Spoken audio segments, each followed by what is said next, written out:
Welcome to amazing physics विद्यार्थी मित्रांनो. तर आत्तापर्यंत आपण डायमेन्शन्सबद्दल पाहिलं. आज आपण भरपूरसे प्रॉब्लेम सॉल्व्ह करणार आहेत, पण त्या अगोदर डायमेन्शन्सची आपण छोटीशी रिव्हिजन घेऊ. डायमेन्शन्स हे फंडामेंटल क्वांटिटीसाठी वापरले जातात आणि फंडामेंटल क्वांटिटीला आपण काही सिम्बॉल अलॉट केलेत. तर तुम्हाला माहिती असेल आपल्याकडे फंडामेंटल क्वांटिटी 7 आहेत.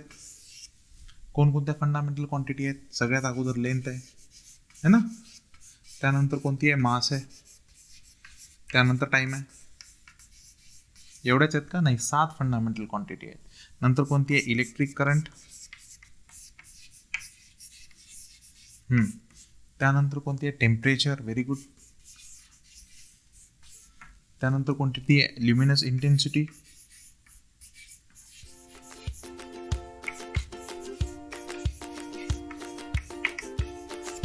त्यानंतर अजून कुठली आहे? तर अमाऊंट ऑफ सबस्टन्स.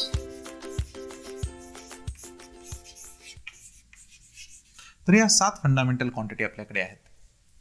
यांचं आपण सिम्बॉल वापरतोय. लेंथला L, मासला M, टाइमला T, इलेक्ट्रिक करंटला I किंवा ए सुद्धा वापरू शकता, काही हरकत नाही. त्यानंतर टेम्परेचरला K वापरतो आपण, ल्युमिनस इंटेन्सिटीला C वापरतो आपण, आणि अमाऊंट ऑफ सबस्टन्सला आपण मोल वापरतोय.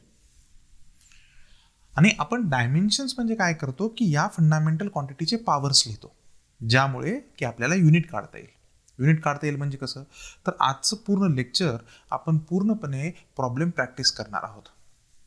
तर मी काही मागचे सुद्धा प्रॉब्लेम्स तुम्हाला रिवाईज करून सांगणार आहे, आणि ते घेत असताना मी काही जुन्या क्वांटिटीत सुद्धा परत रिवाईज करणार आहे, काही नवीन क्वांटिटी सांगणार आहे. भरपूरसं नवीन फिजिक्समध्ये आपण पाहणार आहेत. तर चला आपण एक एक क्वांटिटी पाहू, है ना. तर आता डायमेन्शन्सची प्रॅक्टिस चालू करायची आहे मित्रांनो. तर सगळ्यात अगोदर पहिली क्वांटिटी पहा, इथं लक्ष द्या. व्हॉल्यूम है ना, बेसिक क्वांटिटी घेतली पहिली. आता व्हॉल्यूम. तुम्ही म्हणाल सर क्यूबचं तर आहे लेंथ क्यूबसाठी. स्पिअरसाठी आहे 4/3 पाय r क्यूब, है ना. तर मी कोणतं घेऊ? हे बघ, कॉन्स्टंटला सोडून दे. जे नंबर्स असतात ना त्या नंबर्सला सोडून दे. हे न्यूमरिकल कॉन्स्टंट्स आहेत, यांना सोडून दे. मग याच्याशिवाय इथं लेंथचा क्यूब आहे. रेडियस म्हणजे मीटर, तिथं सुद्धा लेंथच आहे, म्हणजे हे दोन्ही मीटरमध्ये आहेत. म्हणजे व्हॉल्यूमचं युनिट कधीही काढायचं असेल तर व्हॉल्यूम ही फंडामेंटल क्वांटिटी लेंथवरती डिपेंडेंट आहे. कशावर डिपेंडेंट आहे? फंडामेंटल क्वांटिटी लेंथवरती डिपेंडेंट आहे. मग याला कसं लिहिता येईल? Length, very good, into length. मस्त, into length. Length into length असं लिहिता येईल. मग याला सिम्बॉल L, नंतर या ठिकाणी L आणि या ठिकाणी L असा वापरतो, त्यामुळे आपण इथे घेतो L क्यूब. हे झालं व्हॉल्यूमचे डायमेन्शन. व्हॉल्यूमचे डायमेन्शन्स लिहिताना असे स्क्वेअर ब्रॅकेटमध्ये लिहायचे L क्यूब. बरं, याला लिहायची अजून कुठली पद्धत आहे? तर तुम्हाला असं लिहिता येईल L क्यूब m0 T⁻0. म्हणजे मास नाही, टाइम नाही, लेंथ 3दा आहे. हां, याचं युनिट काढायचं असेल तर आपल्याला काढता येईल का? हो सर. याचं युनिट कसं काढू? हे बघ, लेंथ मीटर, तिसरा पॉवर क्यूब, kg नाही, सेकंड नाही. क्लिअर? चल नेक्स्ट क्वांटिटी पाहू. हां, तुला अजून काय काय तर शिकवलं होतं मी.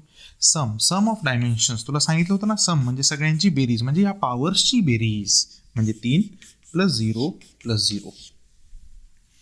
आलं लक्षात सर्वांना?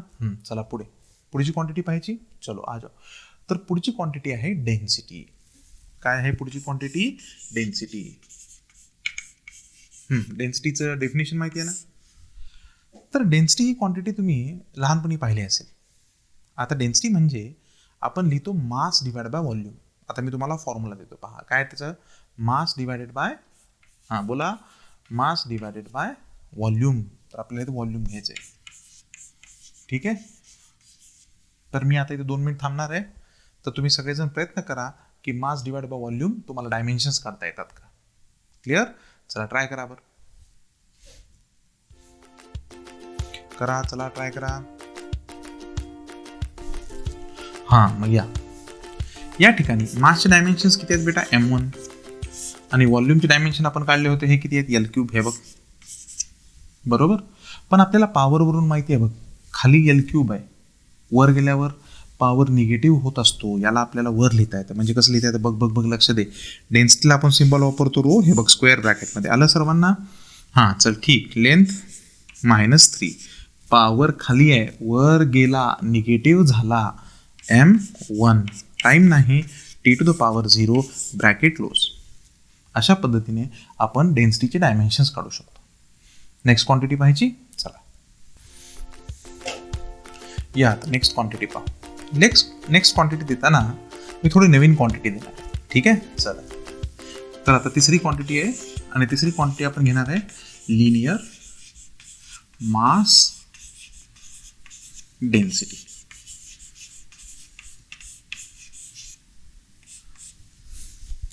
आता ही क्वांटिटी तुझ्यासाठी नवीन आहे.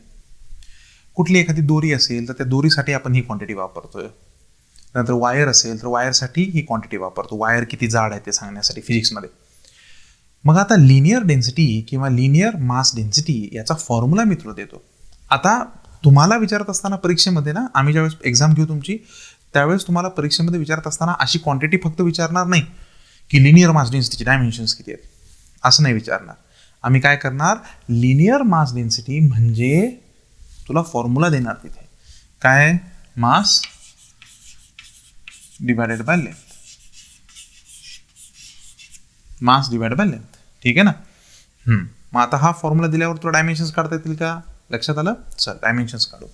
तर लिनियर मास डेन्सिटीला आपण स्मॉल एम ने लिहितो असं, मासला कॅपिटल एम ने लिहितो, लेंथला एल, पण लेंथचा पॉवर 1 नाही, मासचा पॉवर 1 नाही. हा लेंथचा पॉवर 1 वर घेऊन जायचा म्हणजे काय होईल, लेंथचा -1, मासचा 1 टाइमचा 0. आले का डायमेन्शन्स. आणि डायमेन्शन्स लिहित असताना नॉर्मली स्क्वेअर ब्रॅकेटमध्ये लिहिले जातात. मग हे लिनियर मास डेन्सिटी डायमेन्शन काय आले, L-1 m1 T⁻0. Next quantity पाहिजे. चल ठीक. 4 नंबरची क्वांटिटी लक्ष दे. आणि 4 नंबरची क्वांटिटी आहे रिलेटिव्ह डेन्सिटी. काय क्वांटिटी आहे, रिलेटिव्ह डेन्सिटी. हां चल, रिलेटिव्ह डेन्सिटी आता माहीत नसेल तर काय हरकत नाही, मी फॉर्म्युला देतो है ना. ही आहे डेन्सिटी सबस्टन्सची divided by density of water.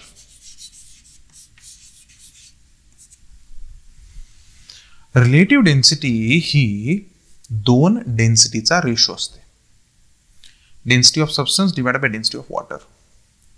आता सबस्टन्सची डेन्सिटी असो किंवा वॉटरची डेन्सिटी असो, दोघांचे डायमेन्शन तर सेमच असणार, बरोबर आहे.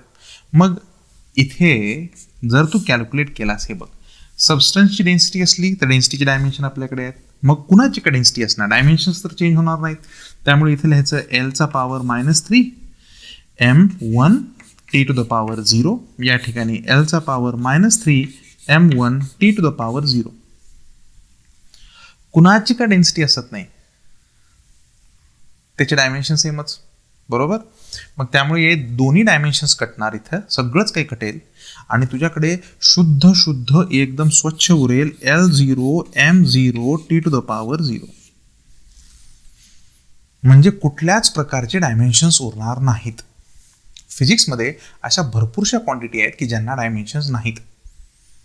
तुला आठवते का एखादी क्वांटिटी, सप्लिमेंटरी फंडामेंटल माहिती असतील, प्लेन अँगल घेतलाय आपण, सॉलिड अँगल घेतलाय आपण, त्यांचे डायमेन्शन्स आहेत का, नाही, L0 m0 T0. क्लिअर. तर रिलेटिव्ह डेन्सिटी म्हणजे कसं आहे माहिती का, पाण्याच्या कंपॅरिझनमध्ये एखादा सबस्टन्स किती घट्ट आहे म्हणजे आता बघ, आपण पाण्यामध्ये हात फिरवतो ना, आणि आता ऑइलमध्ये हात फिरवायचा, ऑइलमध्ये. मग पाण्याच्या कंपॅरिझनमध्ये ऑइल हे घट्ट आहे ना, डेन्सिटी जास्त आहे ना. मग किती डेन्सिटी जास्त आहे, तर ती सांगितलं इथं.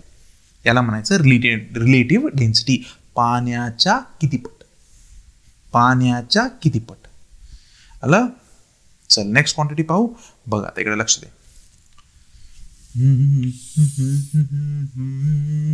5 नंबरची क्वांटिटी तुला माहित असलेली घेऊ. प्रेशर.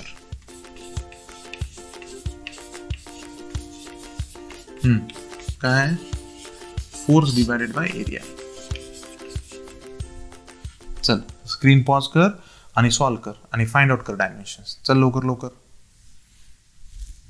चल लवकर, तोपर्यंत मी बोर्ड साफ करतो. चल लवकर, हां लवकर. प्रेशर, हां बुक आहे ना तुझ्याकडे? बुक, त्या बुकमध्ये लिहायचं सगळं, पेन वही, प्रॉपर कॅल्क्युलेशन्स करायचे, प्रेशरचे डायमेन्शन्स फाइंड आउट करायचे आपल्याला. झोपायला नाही आलो इथं. चल लवकर लवकर. प्रेशरचे डायमेन्शन्स, चल ये सोडूया. Pressure, force upon area. बघ फोर्सचे डायमेन्शन माहिती आहेत, L1 M1 T to the power -2. Area area area area, length into length असतो ना एरिया. स्क्वेअरचा एरिया काय? Length square. रेक्टँगलचा एरिया काय? Length into breadth. म्हणजे एरिया काढत असताना आपल्याला दोनदा लेंथ घ्यावी लागते, म्हणजे लेंथ टू द पॉवर 2. आलं? प्रेशरचे डायमेन्शन्स. मग प्रेशर, हां इथं बघ या ठिकाणी किती येईल? हां लेंथला वर घेऊन गेलास काय होईल? हे बघ हा आहे ना, इथं लेंथ आपण लक्ष दे, इथं लेंथ खाली आहे. हे बघ L1 M1 T to the power -2. लेंथला वर घेऊन गेलास, लेंथ खाली होती, लेंथला वर घेऊन गेलास, खाली पॉझिटिव्ह होतं, वर गेल्यावर निगेटिव्ह, त्यामुळे लेंथचा पॉवर -2. हे इथं घ्यायचं. मग दोघांचा बेस सेम आहे, मासला काही करायचं नाही, मासला तसंच, टाईमला तसंच. इथं 1 आहे, इथं -2 आहे, म्हणजे लेंथचा पॉवर -1. ब्रॅकेट क्लोज खतम. प्रेशरचे डायमेन्शन आलं लक्षात? आलं नक्की? चल पुढे. पुढची क्वांटिटी जर तुला दिली 6 नंबर, तर मी तुला देतो एनर्जी डेन्सिटी.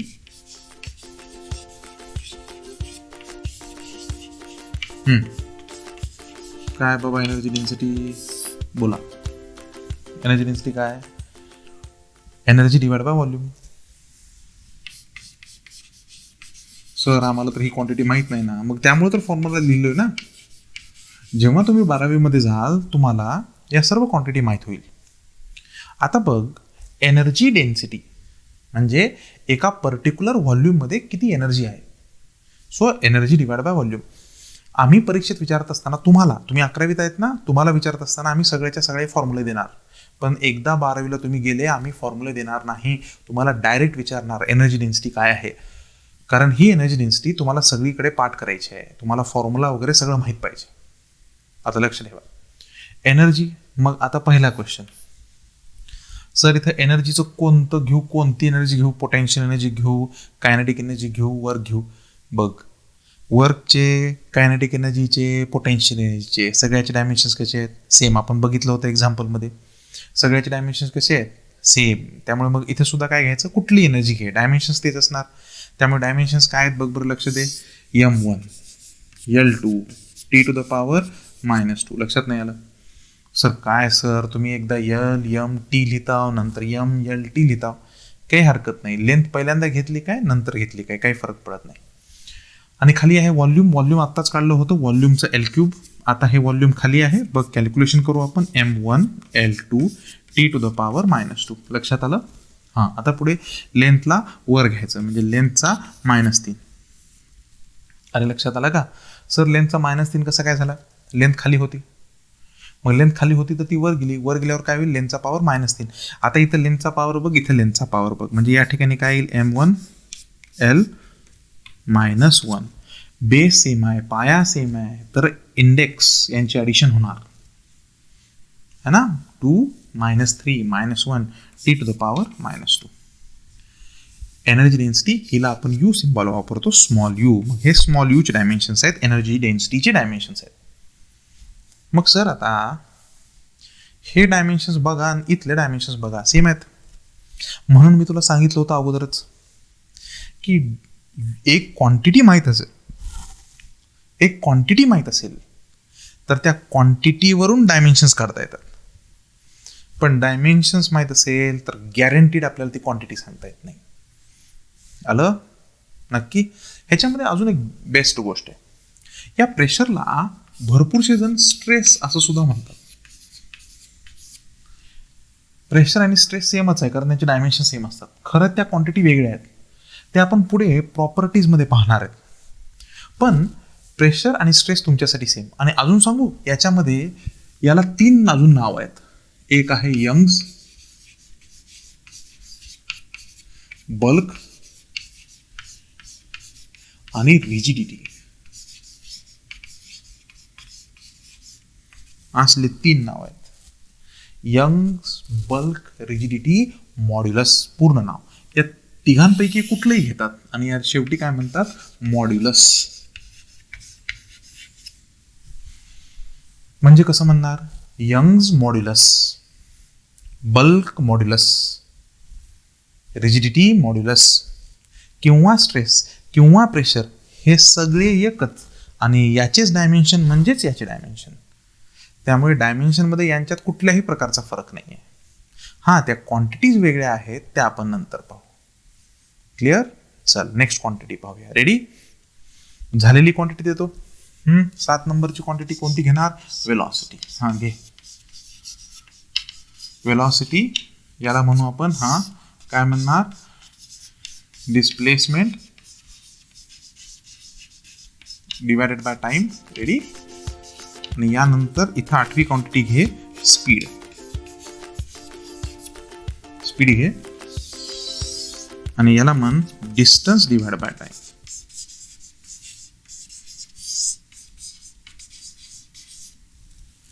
तर या 2 क्वांटिटी तुला काढायच्यात.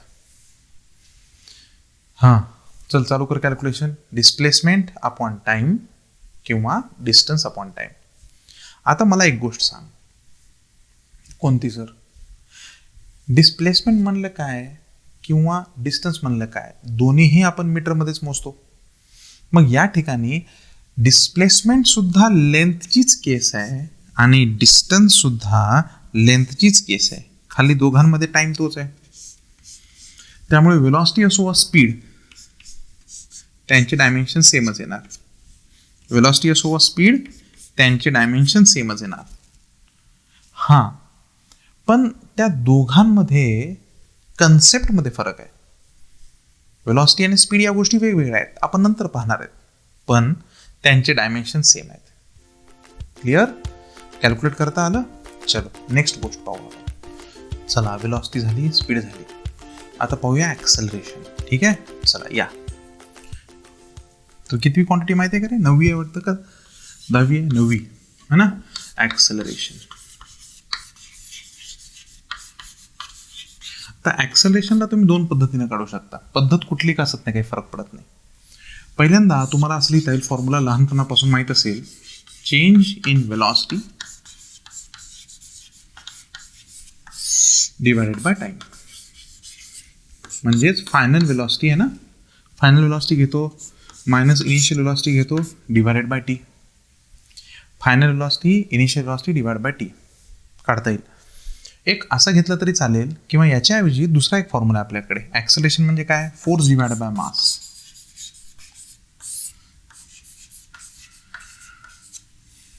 है ना. कोणताही फॉर्म्युला वापर, काही फरक पडत नाही. हां, तुला हा आवडत असेल तर ठीक आहे, पण मी हा वापरतो, चालेल. हां चल, फोर्सचे डायमेन्शन माहिती आहेत, L1 M1 T⁻⁻². मासचे माहिती आहेत, हे बघ M1, मास कॅन्सल. बरोबर.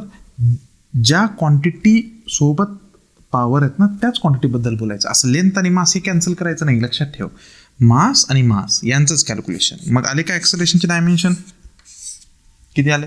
मास नाही म्हणजे L1 M0 T⁻⁻². नक्की क्लिअर? चल पुढे. कोणती क्वांटिटी देऊ? चल पुढची घे. Areal velocity. कोणती वेलॉसिटी? एरियल.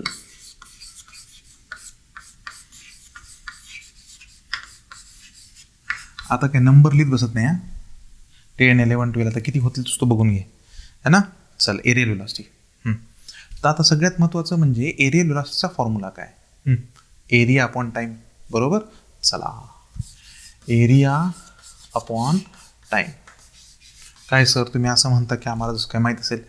अरे, या क्वांटिटी नक्कीच तुम्हाला माहीत नाहीत. यात 12वीच्या क्वांटिटी आहेत, पण डायमेन्शन्स काढायला आत्ता आहेत. आता एरियल वेलॉसिटी म्हणजे कसं की एखाद्या वस्तूने किती एरिया कव्हर केला आहे. टाईममध्ये, है ना. आता फॉर एक्झाम्पल हा खडू ज्यावेळेस पुढे जाईल, हे बघ, हा असा एरिया कव्हर करेल ना, हे बघ, परत पुढे जाईल असा, तर परत अजून एरिया कव्हर करेल. तर हा खडू किती एरिया कव्हर करत चाललाय, हा खडू किती एरिया कव्हर करत चाललाय पर युनिट टाइम, त्याला म्हणायचं एरियल व्हेलॉसिटी. एखादी चादर आपण अशी सोडली, तर त्या चादरने किती एरिया कव्हर केला. मला चादर अशी सोडली तर चादर अशी पुढे जाईल अशी, तर चादरीने किती एरिया कव्हर केला पर युनिट टाइम, त्याला म्हणायचं एरियल व्हेलॉसिटी. चालेल. चल काढ बरं डायमेन्शन. सर सिम्पल, एरियल व्हेलॉसिटीला काय घे तू, ए सिम्बॉल वापर सध्या, ठीक आहे. ए, नाहीतर ए चांगला वाटत नसेल तर आपण व्ही ए वापरू. वेलॉसिटी एरियाचं काय L2, टाईमचं काय T, म्हणजे काय येईल L2 T⁻⁻⁻⁻⁻⁻⁻⁻⁻⁻⁻⁻⁻⁻⁻⁻⁻⁻⁻⁻⁻⁻⁻⁻⁻⁻⁻⁻⁻. चालेल. चल let us go for next quantity, volume velocity. बाबा सर कुठल्याही मनाच्या क्वांटिटी बनवतात. अरे या क्वांटिटी फिजिक्समध्ये आहेत खरंच, आणि याला म्हणलं जातं रेट ऑफ फ्लो.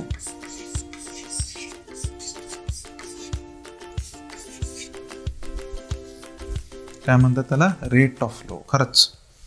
तर व्हॉल्यूम व्हेलॉसिटी, जसं एरियल व्हेलॉसिटी म्हणजे एरिया अपॉन टाइम, हां, तसं व्हॉल्यूम व्हेलॉसिटी काय होईल, व्हॉल्यूम अपॉन टाइम. आलं. चलो, व्हॉल्यूमची डायमेन्शन माहिती आहेत, L⁻3. टाइम T म्हणजे काय येईल, L3, Tचा वर जाईल T⁻⁻⁻⁻⁻⁻⁻⁻⁻⁻⁻⁻⁻⁻⁻⁻⁻⁻⁻⁻⁻⁻. आलं नक्की. चल नेक्स्ट क्वांटिटी देऊ, भारी देऊ का कुठली, हां चल घे 7 नंबर. न ऐकलेली देऊ का, हो नक्की. 7, हबल्स कॉन्स्टंट.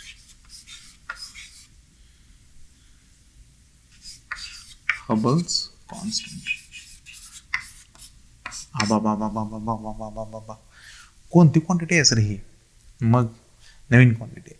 आणि हबल्स कॉन्स्टंटचा फॉर्म्युला दिला की तुला येईल बघ, काय, वेलॉसिटी डिवायडेड बाय डिस्टन्स.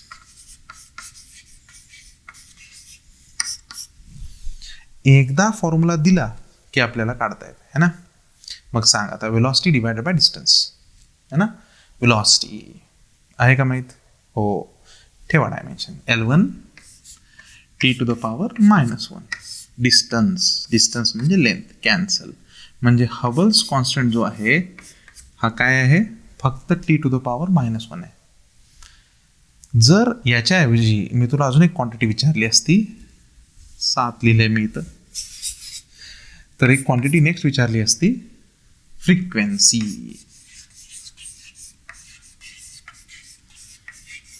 तर फ्रिक्वेन्सीचं तू काय सांगितलं असतास, 1/टाइम. बरोबर आहे ना. रेसिप्रोकल ऑफ पिरियडिक टाइम म्हणजे फ्रिक्वेन्सी, बरोबर. मग आता मला सांग, रेसिप्रोकल ऑफ पिरियडिक टाइम म्हणजे फ्रिक्वेन्सी. मग इथं जर टाइमची व्हॅल्यू ठेवली तर इथे काय येईल, टाइमचं 1/t व्हॅल्यू आली T⁻⁻⁻⁻⁻⁻⁻⁻⁻⁻⁻⁻. म्हणजे फ्रिक्वेन्सीचे आणि हबल्स कॉन्स्टंट दोघांचे डायमेन्शन सेम आहेत, म्हणजे त्या क्वांटिटी सेम आहेत का. हबल्स कॉन्स्टंट हा सोलर सिस्टीमला स्टडी करण्यासाठी वापरला जातो, आणि ही फ्रिक्वेन्सी म्हणजे कुठल्याही मोशनमध्ये वगैरे वापरली जाते जी की पिरियॉडिक मोशन आहे. या दोघांचे डायमेन्शन जरी सेम असले तर त्यांचं फिजिकल मिनिंग सेम नाही आहे. नक्की लक्षात आलं.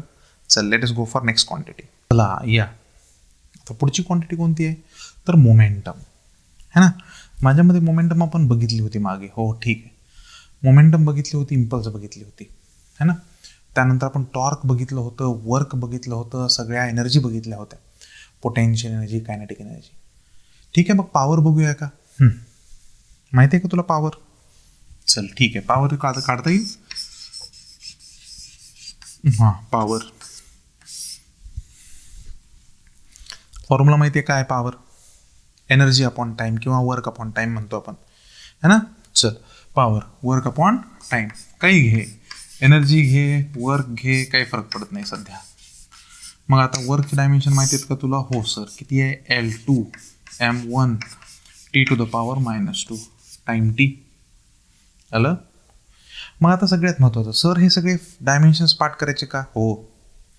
कोणकोणते करायचे? Velocity, force, acceleration, momentum, work, kinetic energy, potential energy. कारण या सगळ्या क्वांटिटी तुला आत्तापर्यंत झालेल्या आहेत आणि झालेल्या क्वांटिटीचा फॉर्म्युला दिला जात नाही. त्यामुळे या सर्व क्वांटिटी ज्या मी अगोदर प्रॅक्टिसमध्ये घेतल्या होत्या आणि या सुरुवातीच्या सगळ्या क्वांटिटी तुम्हाला व्हिडिओमध्ये मी नोट्स देत असताना डायमेन्शन्सचा एक टेबल देणार आहे.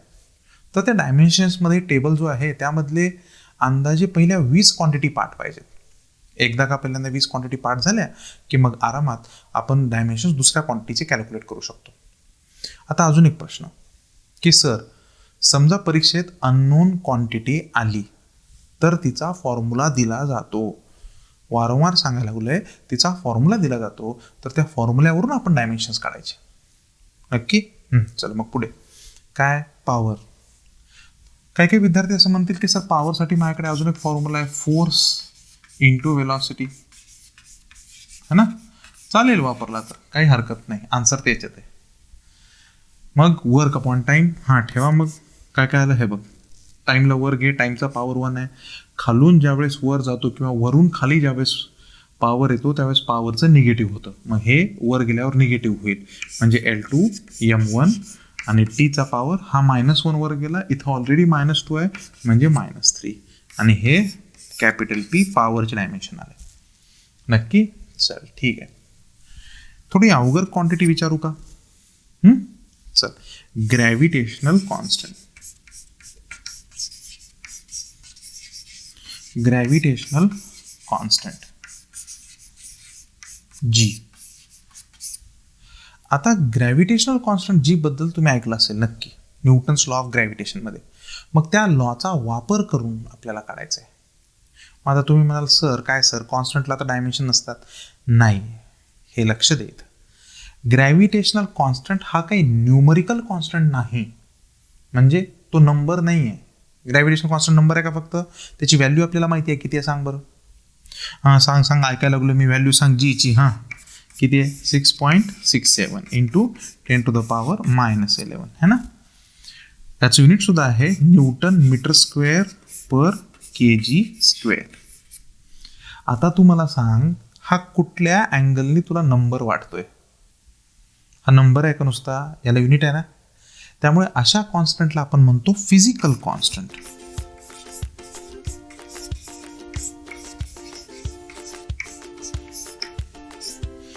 कोणता कॉन्स्टंट आहे?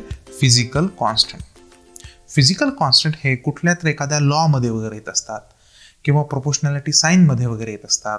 त्यामुळे या फिजिकल कॉन्स्टंटला भरपूरशा केसेसमध्ये डायमेन्शन्स असतात. आता काही काही केसेसमध्ये डायमेन्शन्स नसतात, परंतु या केसमध्ये डायमेन्शन्स आहेत. इस केस में डायमेन्शन होय. लक्षात आलं? मग याला जर डायमेन्शन्स आहे तर मग याचे डायमेन्शन्स काढायचे कसे? ते काढण्यासाठी आपल्याला न्यूटन्स लॉ माहीत पाहिजे. याचा फॉर्म्युला तुम्हाला कुणीही देणार नाही. मग सर आता बघ, लक्ष दे इकडं. आता न्यूटन्स लॉ ऑफ ग्रॅव्हिटेशन आपण बघितलाय, आय थिंक 9th मध्ये बघितलाय. काय तो? Force directly proportional to product of masses and inversely proportional to square of distance between them. बरोबर. आणि इथं येतो तो G, F equal to G M1 M2 divided by R². इथं येतो ना G. असा लॉ माहीत पाहिजे. आता याचा तुम्हाला कोणीच फॉर्म्युला देणार नाही, म्हणून मी तुम्हाला म्हणत होतो पहा, मी भरपूरशा क्वांटिटीचे तुम्हाला फॉर्म्युले दिलेत, परंतु त्या क्वांटिटी कुठं ना कुठं तर फिजिक्समध्ये, लॉमध्ये, नाहीतर एखाद्या प्रोसेसमध्ये आल्या आहेत आणि ते लॉ तुम्ही शिकले की मग आम्ही आता फॉर्म्युला देणार नाही. ते लॉ शिकायचे तुमचे बाकी आहेत. इथं जर तुम्ही पाहिलं तर हा तुम्ही लॉ शिकलाय, त्यामुळे याचा फॉर्म्युला तुम्हाला कोणीच देणार नाही. यावरून तुम्हाला Gचा फॉर्म्युला काढावा लागेल. मग मला सांग बरं, Gचा फॉर्म्युला काय येईल? G equal to force into R² divided by M1 into M2. मग आता फोर्सचे डायमेन्शन माहिती आहेत का? हो सर. काय सांग बरं? L1 M1 T⁻² into R म्हणजे डिस्टन्स. मग डिस्टन्स काय? लेंथचा स्क्वेअर आहे ना, लेंथ स्क्वेअर. पहिलं मास M, दुसरं मास M, या सगळ्यांचा पॉवर 1. आता तुला जीचे डायमेन्शन काढता येतील. लक्षात आलं? असा फॉर्म्युल्याचा वापर करून जीचे डायमेन्शन्स काढू आपण. चल, लेंथचा पॉवर तिसरा, सेम बेस पॉवरची addition, same base M M M, एक एम कॅन्सल होईल बघ, हा वर जाऊन minus M to the power -1, T to the power -2. तर अशा पद्धतीने तुला जीचे डायमेन्शन्स कॅल्क्युलेट करावे लागतात. हा क्वेश्चन्स कितीदा आलाय आणि क्वेश्चन्स कसा आलाय बघ. व्हॉट आर, लक्ष दे, what are the dimensions of length in gravitational constant. फक्त लेंथचे डायमेन्शन विचारले आहेत भरपूर केसमध्ये.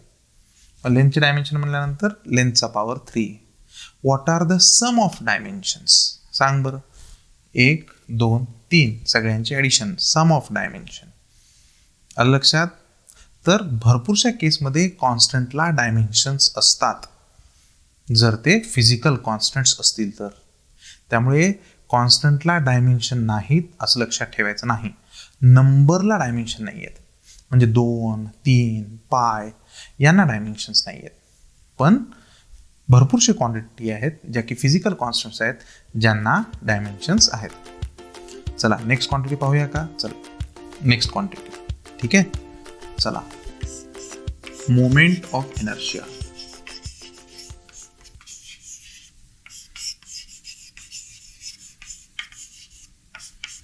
याचा फॉर्म्युला आहे मास इंटू के स्क्वेअर, किंवा याला म्हणतात मास इंटू डिस्टन्स, शॉर्ट फॉर्ममध्ये लिहितो स्क्वेअर. बघ, मोमेंट ऑफ इनर्शिया काय आहे हे आपल्याला माहीत असायची गरज आहे का? नाही.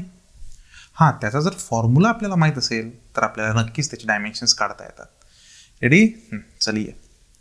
काय सर, निवड सिंपल क्वांटिटी दिली, मासला m1, डिस्टन्सला L2. संपला बेटा प्रॉब्लेम, नक्कीच संपलं. आणि सोपी क्वांटिटी होती, ठीक आहे. मोमेंट ऑफ इनर्शिया ना रोटेशनल मोशनसोबत डील करतं. म्हणजे चाक वगैरे गोल फिरतं ना, तर त्यांचं गोल फिरत राहण्याची किती ॲबिलिटी आहे. एखादा भोवरा तो फिरवला असेल तर तो भोवरा किती वेळ फिरत राहू शकतो, याला म्हणतो आपण मोमेंट ऑफ इनर्शिया. त्याची रोटेशनल मोशन मेंटेन करायची ॲबिलिटी. आलं? चल ठीक आहे, नेक्स्ट क्वांटिटी पाहूया का. चल, तर पुढची क्वांटिटी आहे मित्रा अँग्युलर डिस्प्लेसमेंट. अँग्युलर डिस्प्लेसमेंट ये.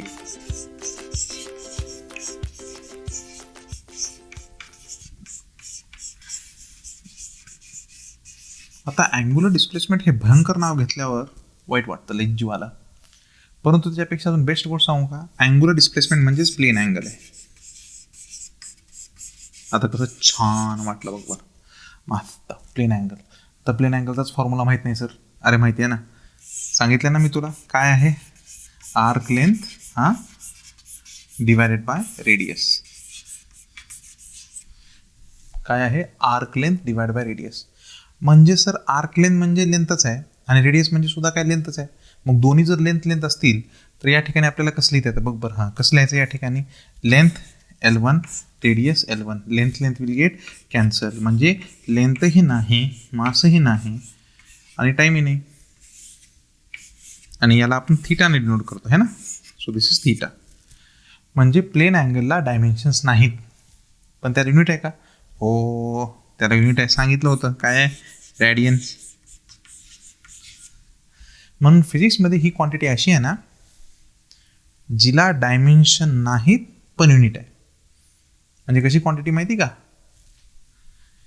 डायमेन्शनलेस म्हणजे डायमेन्शन नसलेली. डायमेन्शनलेस बट हॅव्हिंग युनिट आहे रॅडियन. क्लिअर? चल पुढे बघू आपण. पुढे क्वांटिटी तुला सांगतो आता छानशी नवीन. कोणती सांगू? Velocity gradient.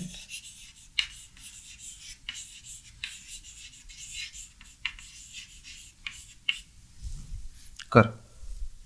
काय म्हणता सर? कर. Velocity gradient. इथं फॉर्म्युलाच माहीत नाही, टेन्शन घेऊ नको. वेलॉसिटी ग्रेडियंट याच्यामध्ये या शब्दाकडे लक्ष दे. ग्रेडियंट म्हणजे फिजिक्समध्ये जब जब ये ग्रेडियंट ये वर्ड आएगा, फिजिक्स में जब जब ग्रेडियंट ये वर्ड आएगा तब तक क्या करना है, तब तक ग्रेडियंट मान लो कि divide with distance, divide with distance. कधीही फिजिक्स मध्ये हा वर्ड येऊ दे ना, कधीही येऊ दे, ग्रेडियंट डिवाइड विथ डिस्टन्स. म्हणजे याला असं सुद्धा म्हणतात, velocity divided by distance. Gradient आला म्हणलं की डिस्टन्सने डिवाइड करायचं. अजून एक क्वांटिटी सांगू छानशी, हे बघ लक्ष दे, टेम्परेचर ग्रेडियंट.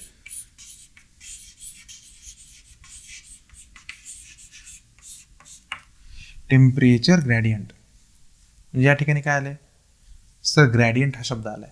जेव्हा कधीही ग्रेडियंट असा शब्द येतो याचा अर्थ असतो की डिवाइड बाय डिस्टन्स. म्हणजे या ठिकाणी आपल्याला टेम्परेचर घेता येईल, सो दिस इज टेम्परेचर, आणि या टेम्परेचरला डिस्टन्सनं डिवाइड करायचं. क्लिअर? सो ग्रेडियंट या शब्दाचा अर्थ आहे डिवाइड विथ डिस्टन्स. मग velocity gradient, velocity divide by distance. मग वेलॉसिटीचे तुला डायमेन्शन माहिती आहेत का? हो सर, काय आहेत? हां चल सांग बरं. L1 T-1 घेतलेत ना आपण, divided by distance length 1 cancel. अरे सर हे तर T⁻⁻1 आलं. हो, म्हणजे फ्रिक्वेन्सी सारखं आलं, हबलक कॉन्स्टंट सारखं आलं. इथं टेम्परेचर ग्रेडियंट. मग टेम्परेचर ग्रेडियंटला कसं लिहिणार? हां सांग बरं. टेम्परेचर के, डिस्टन्स लेंथ, मग काय लिहिणार? के T⁻⁻1. आता केला नॉर्मली नंतर लिहिलं जातं, तर L1 केचा पॉवर 1 असं लिहिलं जातं. पण हे फ्रिक्वेन्सी सारखं नाही आहे, हे वेगळं आहे. इथं कोइन्सिडंट झालाय की ते फ्रिक्वेन्सी सारखं आलंय. म्हणून भरपूरशा क्वांटिटीचे डायमेन्शन सेम असू शकतात, भरपूरशा वेगवेगळ्या क्वांटिटीचे डायमेन्शन सेम असू शकतात. म्हणून डायमेन्शन माहीत असल्यावर आपल्याला क्वांटिटी नाही काढता येत. लक्षात आलं? Let us go for next question. अजून पुढची क्वांटिटी आहे. तर आज ज्या आपण क्वांटिटी पाहायला गेलेत ना, या सगळ्यांना मेकॅनिक्सच्या क्वांटिटी आहेत.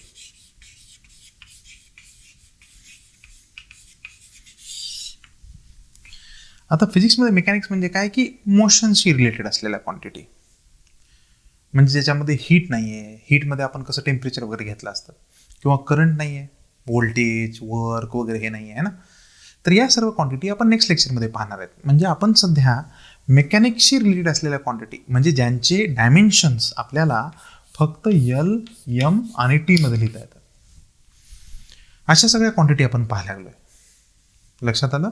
मेकॅनिक्सशी रिलेटेड असलेल्या क्वांटिटी म्हणजे मी आता इथं म्हणतोय की ज्या क्वांटिटीज ज्यांचे डायमेन्शन LMT फॉर्ममध्ये लिहिता येतात.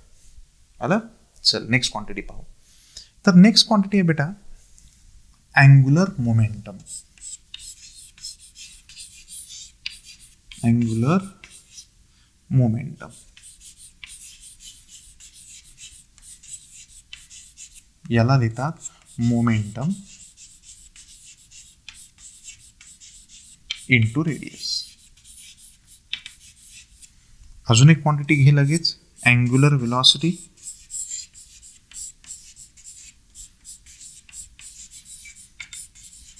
याला म्हणायचं अँग्युलर डिस्प्लेसमेंट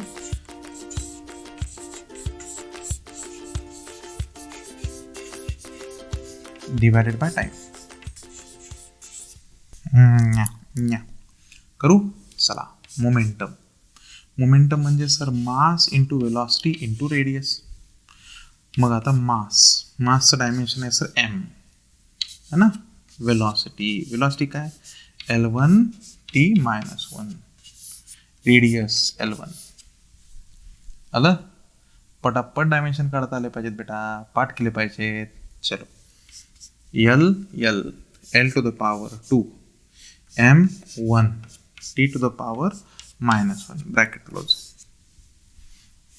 इथे अँग्युलर डिस्प्लेसमेंट. आता अँग्युलर डिस्प्लेसमेंट म्हणजेच तुला प्लेन अँगल मी आता सांगितलं होतं, आणि प्लेन अँगल म्हणल्यानंतर त्याला डायमेन्शन नाहीत. L0, M0, T0 dimensionless quantity आहे.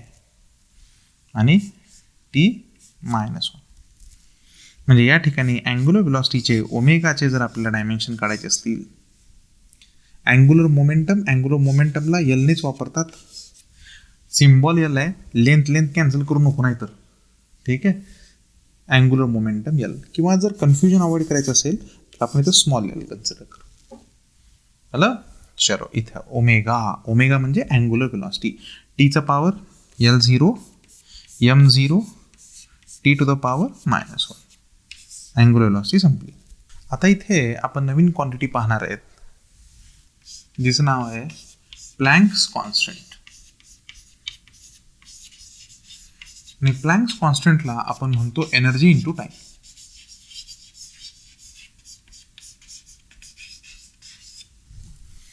काय म्हणतो आपण? Energy into time. चल मग कॅल्क्युलेट कर, एनर्जी इंटू टाइम येते का बघ बघ. Ready energy? चला या. काय आहे energy dimension? L2 M1 T to the power -2 time T. किती येतं बघ बरं हे? L2 M1 T to the power -1. And these are the dimensions of Planck's constant. तर आज आपण बऱ्यापैकी प्रॅक्टिस केली मेकॅनिक्सच्या क्वांटिटीची. उद्या मी घेऊन येणार आहे इलेक्ट्रिसिटीच्या आणि काही अवघड अशा क्वांटिटीज. ठीक आहे. मला वाटतंय की आजच्या लेक्चरमध्ये फक्त प्रॉब्लेम बापरे, आणि दुसरं काही झालंच नाही मित्रांनो. आपल्याला 30 ते 35 मिनिटाच्या वेळेमध्ये जास्तीत जास्त प्रॉब्लेम आपल्याला करायचे असतात आणि जास्त व्हरायटीचे प्रॉब्लेम करायचे आहेत. तर आता मी तुम्हाला नोट्स देणार आहे आणि त्या नोट्समध्ये मी बऱ्यापैकी या क्वांटिटी तुम्हाला टेबल फॉर्ममध्ये देणार आहे. तर जास्तीत जास्त क्वांटिटी पाठ करायचा प्रयत्न करा आणि ज्या क्वांटिटीचे फॉर्म्युले माहिती आहेत त्या क्वांटिटी डायरेक्ट काढायचा प्रयत्न करा. ठीक आहे. तर तुम्ही सिन्सिअरली अभ्यास करत आहात ना, तर हे सगळं लिहून घ्या. आपण पुढच्या लेक्चरला भेटू. Bye bye.